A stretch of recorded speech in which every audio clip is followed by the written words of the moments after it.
నిన్నటి రోజున పెద్దలు రిటైర్డ్ ఏఎస్పీ రజాక్ గారు ప్రెస్ మీట్ పెట్టి ముత్తవల్లి గురించి అలాగే జామియా మసీదుకు సంబంధించినటువంటి వక్ఫాస్తుల గురించి ఆయన మాట్లాడడం జరిగింది.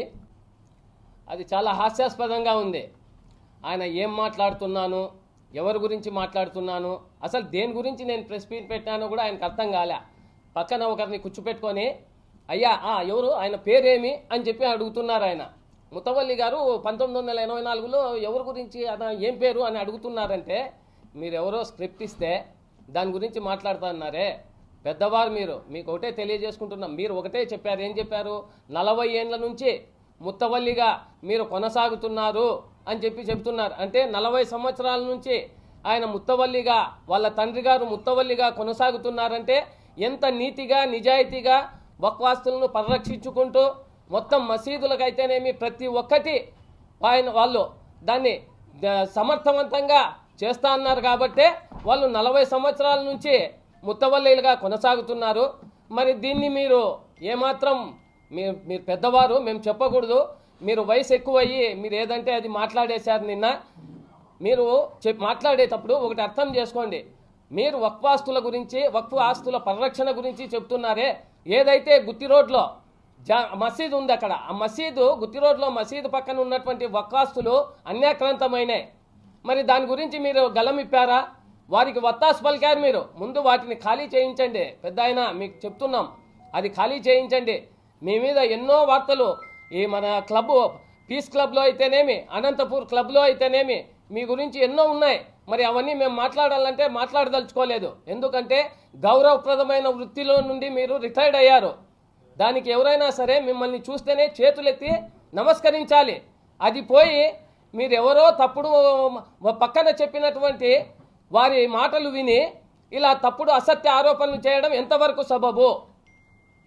మీరు చెప్పిందల్లా మొత్తం అబద్ధం అని చెప్పి అందరికీ తెలుసు. ఏం మాట్లాడారు మీరు వక్ఫాస్తుల గురించి మాట్లాడతారు. జామియా మసీదు అసలు ఏం మాట్లాడుతున్నారు మీరు? ముత్తవల్లికి మీకు ఏదైనా సరే రుజువులు ఆధారాలు ఉంటే హైకోర్టుకు వెళ్ళండి, ట్రిబ్యునల్ కోర్టు ద్వారా మీరు అక్కడ వేయండి, అక్కడ తెలుస్తుంది కదా. అంతేగాని ఊరికే నిరాధారమైన ఆరోపణలు చేస్తూ ఇలా ఒక మనిషి మీద నిందలు వేయడం ఎంతవరకు సబబు?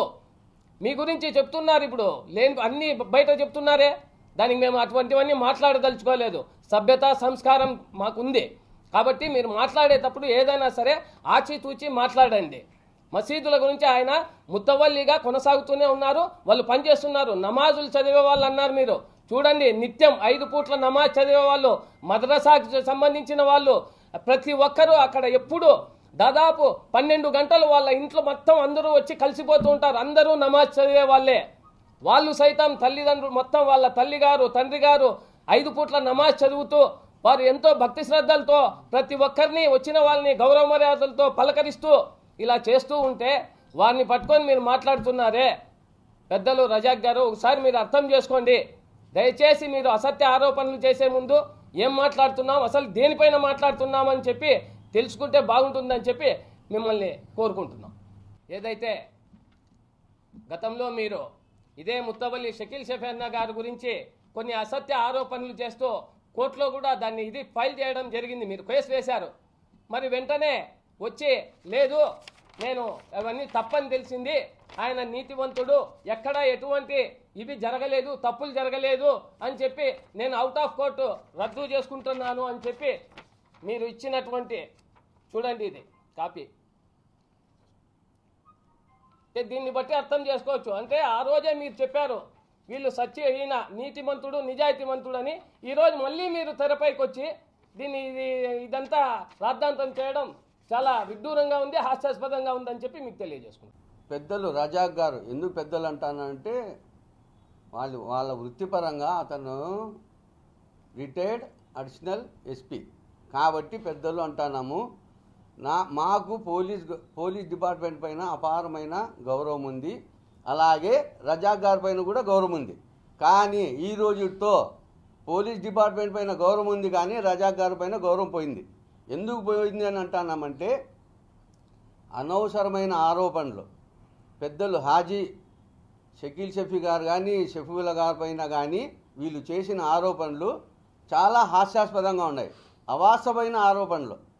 ఏం ఆరోపణలు అంటే ఎవరో మిడిమిడి జ్ఞానంతో ఇచ్చిన మీరు స్క్రిప్ట్ తీసుకొని చదువుకుంటూ మీరు మాట్లాడుతున్నారు. 100, 150 ఇస్తే ఇన్ఫర్మేషన్ యాక్ట్ కింద వస్తుంది సబ్జెక్ట్ ఏదో తీసుకొని మాట్లాడతాం. ఇది మీకు వస్తున్న ఆనవాయితీగా రజా గారు మీరు ఇదే దీనిపైనే కాదు, పీస్ క్లబ్ పైన కానీ అనంతపూర్ క్లబ్ పైన కానీ మీరు చేసిన ఆరోపణలు అవాస్తవమని అన్నీ తేలిపోయినాయి.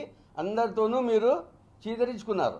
కానీ ఇప్పుడు కూడా మళ్ళా వక్ఫ్ బోర్డు పైన షకీల్ షఫీ గారి పైన హాజీ షఫీవుల్లా గారి పైన మీకు షఫీవుల్లా గారి పేరే తెలియదు. పక్కన వాళ్ళతో ఏం పేరు అని అడిగి చెప్తున్నారు. సబ్జెక్ట్ తెలుసుకొని మాట్లాడండి. వాళ్ళ పిల్లోళ్ళు ఏందో స్క్రిప్ట్ ఇస్తే మీరు దాన్ని చదువుకుంటూ మాట్లాడటము మీ విజ్ఞత వదిలేస్తాను. ఇది పద్ధతి కాదు. ఇంకో విషయం ఏమంటే వక్ఫ్ బోర్డులు ఆస్తులు పరీక్షిస్తా ఉండేది షకీల్ షఫీ గారు, షఫీవుల్లా గారు. మీరేమైనా ఆరోపణలు ఉంటే రుజువులు ఉంటే చూపిండి, లేదా హైకోర్టుకు పోండి, లేదా ట్రిబ్యునల్ని ఆశ్రయించండి. అంతేగాని అవాస్తవమైన ఆరోపణలు చేస్తే ఇది మంచి పద్ధతి కాదు. ఇదే మీరు నిందలు వేస్తున్న షకీల్ షఫీ గారి పైన కానీ షఫీవుల్లా గారి పైన కానీ ఇదే క్రిస్టియన్ స్కూల్లో మీ పిల్లలు చదివినారు.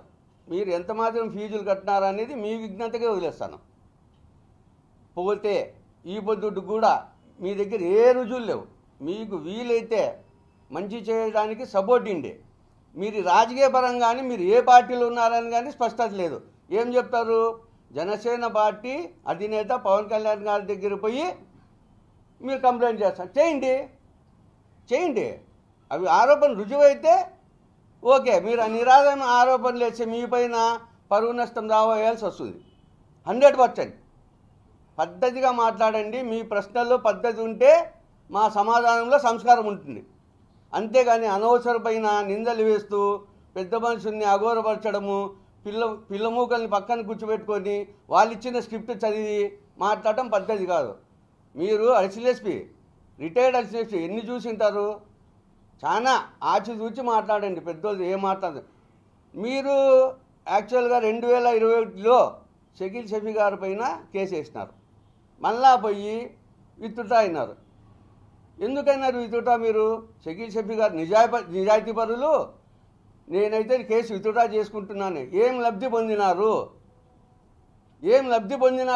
ఎందుకు విత్డ్రా అయినారు? ఈ పేపర్ చూపించినాం కానీ ఇంతకుముందు ఇది మీరు వేసిందే 2021లో.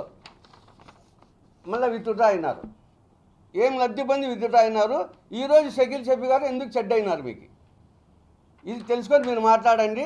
అనవసరంగా మాట్లాడి వీళ్ళ మాటలు మాట్లాడితే అది పద్ధతి కాదు అని మేము చాలా గౌరవంగా, మీరు అడిషనల్ కాబట్టి మీరు గౌరవంగా మీకు వినించుకుంటున్నాం. రజాక్ గారు చాలా జాగ్రత్తగా ఆచితూచి మాట్లాడి పెద్దోళ్ళ విషయంలో మీరు ఏం లబ్ధి పొందినారు మీకే తెలుసు. ఎందుకు కేసు విత్డ్రా చేసుకున్నారు మీకే తెలుసు. అది ఎవరు? మీరు బామార్ది అని పిలుచుకుంటే గుజరి వెంకటేష్ని గారిని ఎంట పెట్టుకొని పోయి షకీల్ షఫీ సార్ దగ్గర పోయి మాట్లాడి మేము కేసు విత్డ్రా చేసుకుంటున్నాము అని చెప్పినారు. ఆ రోజు మీరు ఏం లబ్ధి పొందినారో మీ మనస్సాక్షి వదిలేస్తున్నాం. ఇప్పుడు ఏం చెడ్డ చేసినారు షకీల్ షఫీ గారు అనేది మళ్ళీ మీరు ఎందుకు తెరపైన వచ్చినారు? ఏమి లేదు. 100, 150 కట్టేది మన చట్టం. ఇది రైట్ చట్టం తీసుకొని వచ్చా ఆర్టీ తీసుకొని వచ్చేది, మాట్లాడేది, బ్లాక్మెయిల్ చేసేది. ఇదేనా మీ సంస్కృతి? ఇప్పటికైనా రిటైర్మెంట్ అయిపోయి 8 ఏళ్ళు అవుతుంది. హ్యాపీగా సుఖ సంతోషాలతో మీ పెళ్ళాం పిల్లలతో మీ మనవరాలతో చేసే జీవితం గడపండి. ఇవన్నీ ప్రతి చోట పీస్ క్లబ్లో కానీ అనంతపూర్ క్లబ్లో కానీ ఈరోజు మీ పేరు చెప్పండి. మా మీడియా మిత్రులందరూ పోయి కనుక్కోండి ఎక్కడైనా కానీ ఈ వ్యక్తి ఎలాంటి వారు అని.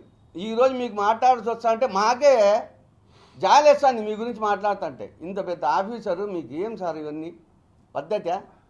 ఆచితూచి మాట్లాడి పెద్దోళ్ళతో ఏం మాట్లాడతామని పిల్లోల్ని వెంట పెట్టుకొని వాళ్ళు ఇచ్చిన స్క్రిప్ట్ చేసి